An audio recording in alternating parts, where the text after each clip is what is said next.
చెప్తారు, అయ్యో నా పిల్లలు ఎంత బాగా చదువుకుంటున్నారని.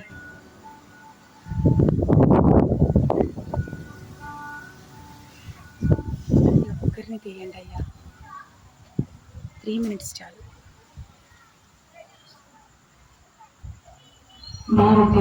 మన లోపల ఉన్న ఊపిరితో పాటు ఎంతవరకు ఊపిరిని గమనించాలో తెలుసా?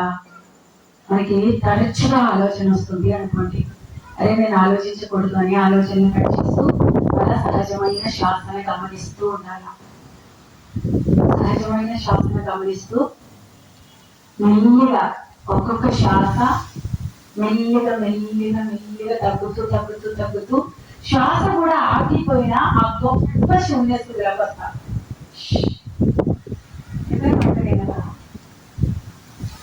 కళ్ళు మూసుకుని కూర్చున్న వాళ్ళు ఎంత గొప్ప పిల్లలు, గొప్పగా రాణిస్తారు. ఆ సేపు కళ్ళ మూసుకొని కూర్చుంటే మన తల్లిదండ్రులు ఎంతో మెచ్చుకుంటారో. నా పిల్లలు ఏం చదువుకున్నా వాళ్ళకి గుర్తొస్తుంది, టీచర్స్ ఎంత మెచ్చుకుంటారో, నా పిల్లలు ఏం చెప్పినా అర్థం చేసుకుంటున్నారు.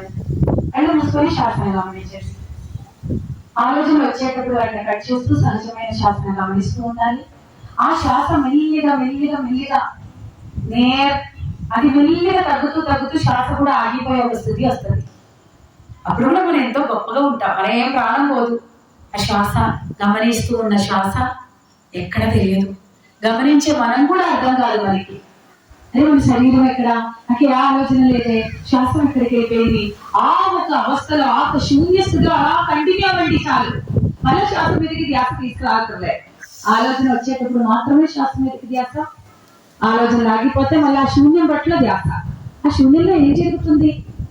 అరే ఎంత గొప్పగా ఉంది, శరీరమే లేకుండా ఉన్నాను నేను, ఎంతో భారంగా అనిపిస్తుంది, భారరాహిత్యంగా అనిపిస్తుంది, ఎంతో సుఖమైన అనుభవాలు వస్తుంది, అలాగే అక్కడక్కడ నొప్పిగా ఉంది. అరే ఏం జరుగుతుంది అబ్బా, ఎంత బాగుంది.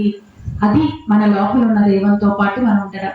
మన దేహం ధరించిన దివ్య ఆత్మ స్వరూపానికి మనం అనేది మనకి ఫస్ట్ అనుభవంలోకి వస్తుంది. అలాగే భూమి మీద కనిపించిన ఎన్నో వింత వింత అనుభవాలు, అనుభూతులు, మంచి కలర్స్, ఈ భూమి మీద అలాంటి ప్రదేశాలు మనం చూడాలి. అలాంటి గొప్ప గొప్ప అనుభవాలు, అనుభూతులు వస్తాయి. వాటినన్నీ ఆశ్చర్యకరంగా చూడకుండా అరే బాబా ఎంతో బాగుంది అలా చూస్తూ ఉండండి, అలా గమనిస్తూ ఉండండి. దేని గురించి విశ్లేషించొద్దు, ఇది ఎందుకు కనిపిస్తుంది అని ఆరాటపడద్దు, నాకు మాత్రమే ఇలాంటి వింత కాഴ്చలు ఉన్నాయి అని ఏం ఆశ్చర్యపడద్దు. సాక్షిగా చూడడం నేర్చుకోండి. సాక్షిగా ఎప్పుడైతే మీరు గమనిస్తూ ఉంటారో, మీకు కనిపిస్తూ ఉన్నదాన్ని, మీకు అనిపిస్తూ ఉన్నదాన్ని, మీరు అనుభూతి చెందుతూ ఉన్నదాన్ని అలాగ సాక్షిగా ఉన్నప్పుడు ఏం జరుగుతుందంటే ఆ స్థితిలో నుంచి ఉన్నత స్థితిలోకి ఆ స్థితి మనల్ని తీసుకెళ్తుంది.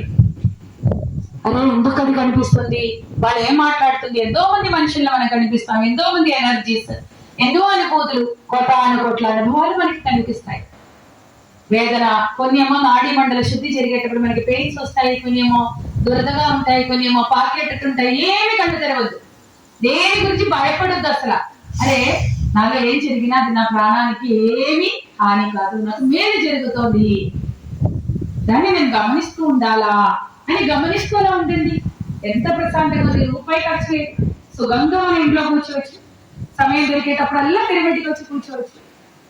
అలా మెల్లిగా ఎప్పుడైతే మనకి ఆలోచన లేకుండా స్థితిలో మనం కంటిన్యూ చేస్తామో అప్పుడు మనలో అపారమైన శక్తి పెరిగి పెరిగి పెరిగి మన రోగాలన్నీ నయం అవ్వడం, మన లావు తగ్గుతాము, మన రోగాలు తగ్గుతాయి, మన ఆలోచనలు తగ్గుతాయి, మన దృక్పథాల్లో మార్పు వస్తాయి, మన చూపులో మార్పు వస్తాయి, మన మాటల్లో మార్పు వస్తాయి, మన గుణాల్లో మార్పు వస్తాయి, మనకి సత్యంగా తేటతల్లం అవుతాయి. అప్పుడు మనం చాలా జాగ్రత్తగా మాట్లాడడం నేర్చుకుంటాం. ఇవన్నీ వచ్చేటప్పుడు మన లోపల విపరీతమైన గొప్ప ఆనంద స్థితి వస్తుంది. మన శరీరంలో మార్పు వస్తుంది, మన మనసులో మార్పు వస్తుంది, మన ఒంట్లో మార్పు వస్తాయి, మన భర్తలో మార్పు వస్తాయి, భార్యలో మార్పు వస్తాయి, మన చుట్టుపక్కల ఉన్నవాడు కూడా అరే ఈమె ఎంత మారిపోయింది అని వాడు కూడా మనకు ఎంతో ప్రేమగా ఉంటారు. మనతో గొడవలు ఆడే వాళ్ళు కూడా మనలో మార్పు గమనించి, మనలో క్షమాగుణం, మనలో క్షమించే తత్వం గమనించి వారు కూడా మనకు ఎంతో ప్రేమ